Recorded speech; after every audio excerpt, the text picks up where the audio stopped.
El héroe épico Susana Artala. La poesía épica es también llamada poesía heroica. El fundamento de esta denominación resulta bastante claro. Uno de los rasgos comunes a todas las epopeyas, por diferentes que puedan ser entre sí en otros aspectos, es el hecho de que sus protagonistas son héroes. En tanto poesía de acción, la épica exige personajes capaces de llevar a cabo proezas. Gran parte del interés despertado por el poema depende de la figura del protagonista. Por un lado, a causa de los hechos que este personaje desarrolla. Por otro, por su misma personalidad. Ahora bien, ¿cuáles son las características de este personaje? ¿Existe un tipo de héroe común a todos los poemas o bien diferentes clases de héroes? En el segundo caso, ¿cuáles son los puntos en común y cuáles las diferencias entre los distintos modelos de héroes? Es indudable que el héroe épico encarna un cierto ideal de excelencia humana.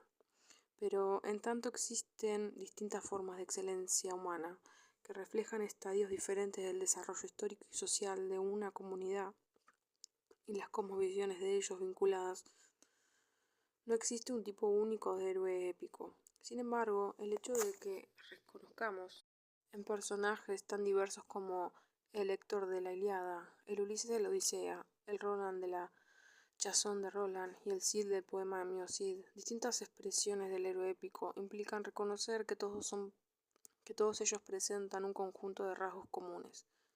El héroe épico es un personaje singular.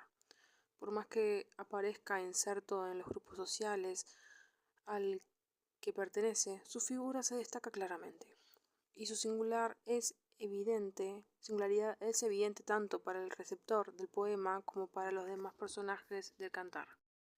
En tanto guerrero, su aspecto físico que manifiesta su vigor y capacidad para el combate constituye una marca distintiva importante. El profesor Vedel sintetiza los rasgos físicos del héroe señalando: por regla general, se rebasa a sus connacionales en toda la altura de una cabeza. Su estructura es amplia y maciza. La esbeltez solamente surge con la elegancia de la institución caballeresca. El héroe es de vigorosa osamenta, musculoso, ancho de espalda, de puños gruesos y toscos. Así se dice siempre en los poemas franceses.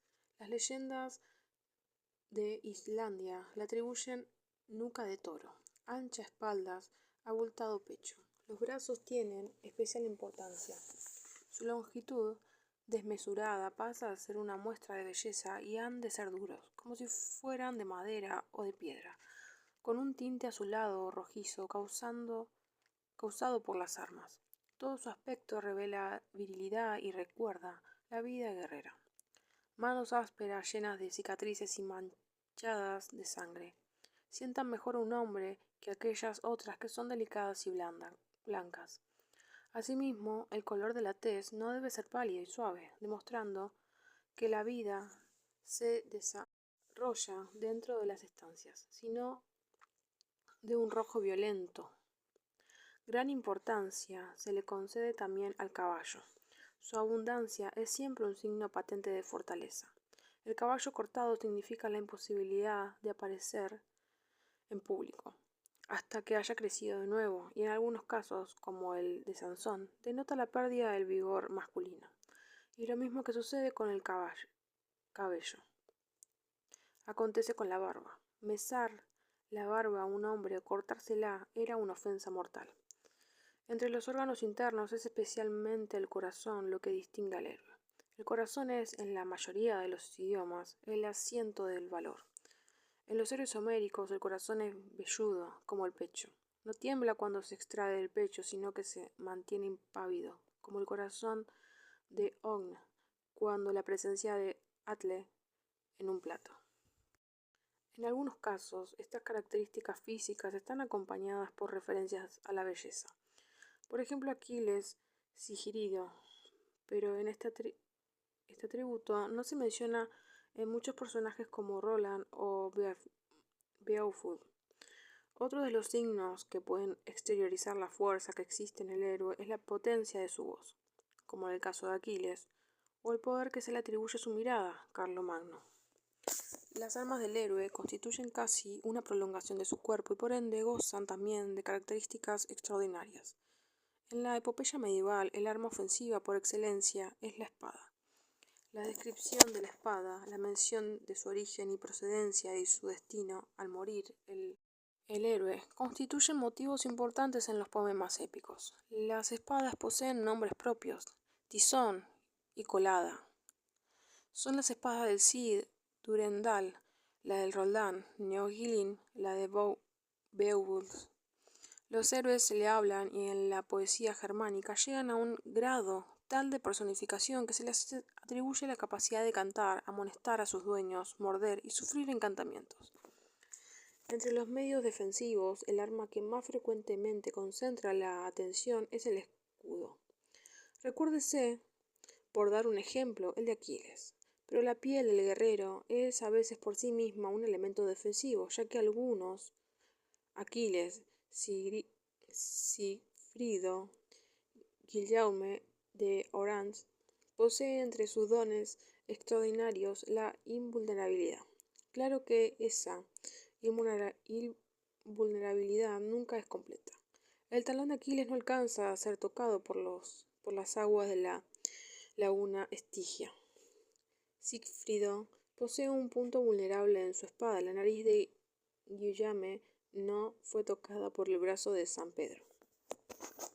Es que por más que como explicación de su superioridad se atribuya a muchos de ellos ser de estirpe divina, como Eneas o Aquiles, por ejemplo, hijos de un mortal y de una diosa, o haber nacido en circunstancias extraordinarias, los héroes épicos no deben escapar por completo de la esfera humana. Lo que los diferencia de los demás hombres es el grado en que sus facultades se manifiestan.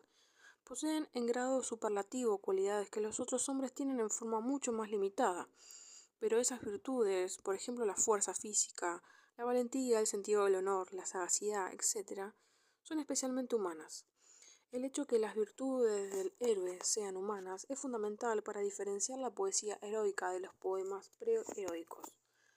En el libro Poemas heroicos de Broura explica que la poesía heroica surge cuando el ideal del protagonista mago, propio de los poemas preheroicos, es sustituido por la concepción del héroe que sintetiza las virtudes humanas.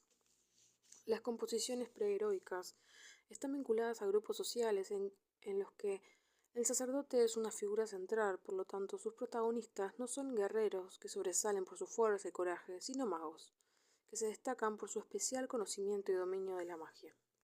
Ejemplos de esta concepción encuentra Broura en los poemas fineses incluidos en el Kalevala. En la evolución de una a otra concepción es posible observar protagonistas que representan estadios intermedios, es decir, héroes cuyos móviles y facultades son esencialmente humanas pero que conservan ciertos atributos mágicos. Broura señala el ejemplo de un héroe primitivo ruso, Volga, que junto a rasgos y motivaciones propias de un príncipe medieval posee la virtud mágica de cambiar de forma. Además de sobresalir por sus cualidades físicas, el héroe puede destacarse por su astucia y su capacidad para resolver mediante tretas y ardides situaciones que no pueden ser zanjadas por medios de la fuerza. Ejemplo de esta virtud del héroe es Ulises. El vigor físico del héroe está acompañado por un conjunto de cualidades morales: capacidad de resistir dolores y privaciones, dominio de sí, apasionamiento y firmeza de voluntad, lealtad y vehemencia, tenacidad, sentido del honor, sed de gloria. La mayor parte de los poemas épicos están protagonizados por héroes en pleno apogeo de su fuerza y madurez, pero existen también cantares tardíos en los que se relatan los hechos juveniles de un personaje que ya ha ganado su sitio como héroe épico. Las macedades de Rodrigo o las infances Guillaume, por ejemplo, relatan los primeros hechos de héroes ampliamente conocidos. En ese tipo de relatos, el héroe demuestra su naturaleza superior desde sus primeros momentos por su desarrollo físico y su personalidad. Su crecimiento se verifica con rapidez, aparenta ser mayor que los de su edad y supera diversas pruebas que dejan en claro la distancia que lo separa de los otros hombres. El relato de las pruebas que el personaje debe superar con la intervención de eventuales ayudantes o opositores, parece atenerse mucho más a un modelo mítico de héroe, como el descrito por Campbell en El héroe de las mil caras, que a un fundamento histórico. Es factible que, quebrada la memoria directa de los hechos por la naturaleza tardía de estos cantares, los elementos míticos suplieran en la novelización la carencia de sustrato histórico del relato. El móvil más natural de la acción del héroe es lograr la gloria desplegando las proezas a los que lleva su ideal de hombría. En ciertos poemas, el héroe se ve inmiscuido en una lucha que no lo concierne directamente, pero que le proporciona la oportunidad de desarrollar su coraje. Tal es el caso de Aquiles al intervenir en la guerra de Troya, o el de Sigiro al enfrentar al dragón Fafnir. Otros héroes consagran sus esfuerzos a causas que los conciernen más directamente.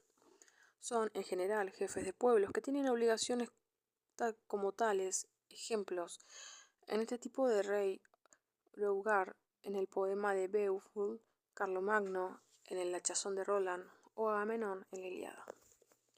Otro de los móviles que pueden impulsar a los héroes es la defensa de la religión, como podemos ver en la Hachazón de Roland y también en el poema de Miocid. Finalmente encontramos héroes impulsados por el amor a su país. El troyano Héctor, la Ilíada, lucha a servicio de su ciudad y no solamente para satisfacer su sentido de honor. Aunque muchos cantares, como el poema de Miocid, culminan con un éxito que corona las hazañas del héroe. En otros, a la naturaleza extraordinaria del personaje corresponde un destino singular, signado por alternativas trágicas, como explica C. M. Boura. Con bastante frecuencia, sin embargo, sus carreras parecen llevar inevitablemente al desastre y culminar en él. Cuando esto sucede, la historia gana fuerza y profundidad, puesto que el héroe que se encuentra en esa situación parece, durante sus últimas horas, ser más plenamente él mismo. Su vida, lejos de tener un final sereno, culmina con una gloriosa llamarada que ilumina todo su carácter y su accionar. Si muere tras una lucha heroica, revela que, al llegar a la prueba final, está dispuesto a sacrificarse por sus ideales. Además, estas muertes suscitan interrogantes respecto de motivos y modelos de conductas que acrecientan la realidad dramática de la historia, y dan al poema la oportunidad de presentar un tipo de conflicto espiritual que ilustra aspectos importantes del punto de vista heroico. En estas ocasiones es difícil escapar de la sensación de un destino que debe ser necesariamente cumplido, cualesquiera sean los esfuerzos realizados para evitarlo. El héroe, no menos que los otros hombres, debe confrontarse con el final que le ha sido conferido. Así, la historia pasa del relato de hechos heroicos a algo más grave y grandioso, y sugiere sombrías consideraciones acerca del lugar del hombre en el mundo y la lucha desesperada que lo enfrenta con su destino.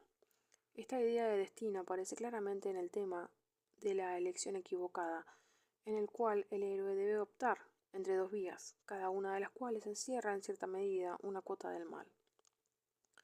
Cualquiera que sea su decisión, esta conduce al desastre.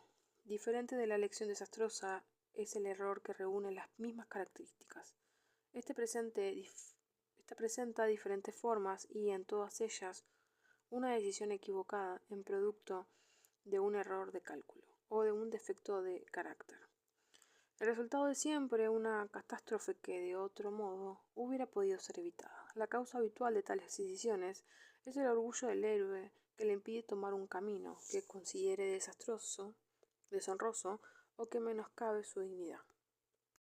Los cantares de gesta, llegados hasta nosotros superando el filtro implacable de los años y el olvido, pueden sin duda convocarnos a una deslumbrante búsqueda del pasado. Pero los poemas épicos nos proporcionan también entablar un diálogo presente, el que nosotros, hijos del siglo XX, podemos entretejer con esos antiguos cantos de guerra y héroes. Este breve recorrido por el territorio de la epopeya tradicional no debe concluir sin la invitación a aceptar ese diálogo vivo que probablemente arroje luces insospechadas sobre algunas de las claves de nuestros propios discursos.